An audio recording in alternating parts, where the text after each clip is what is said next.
The first atomic bombs were extremely heavy, and the strategic bombers used to deliver them required very long runways.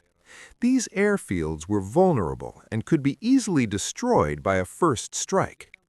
To address this, the Americans initiated a project aimed at making strategic aviation independent of traditional airfields. This involved operating from water through hydroplaning. This is what we'll discuss in detail today.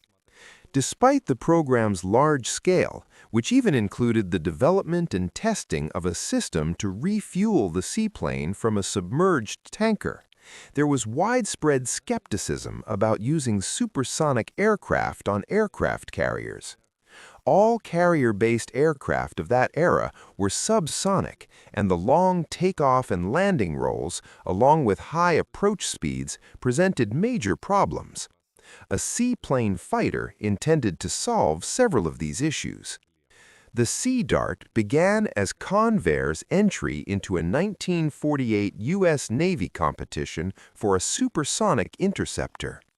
A team led by Ernest Stout at the Convair Hydrodynamic Research Laboratory proposed fitting the F-102 Delta Dagger with water skis.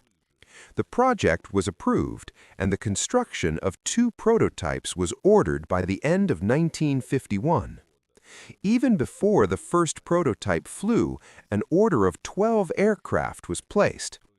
Although no armament was installed on the built planes, the future plan was to equip them with 4 20mm folding fin unguided rockets.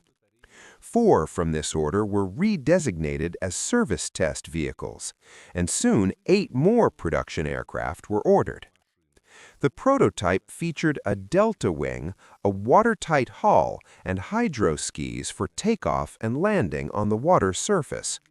When stationary or at low speed, the plane floated due to its hull's displacement. At around 16 knots, the hydro skis would deploy, lifting the hull out of the water. After takeoff, they were retracted flush against the fuselage. The intended power plant were 2 afterburning Westinghouse J46 turbojet engines, with air intakes positioned high on the fuselage to avoid water ingestion. The prototypes tested various ski configurations.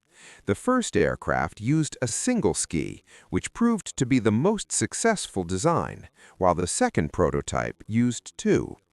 The official first flight took place on April 9, 1953.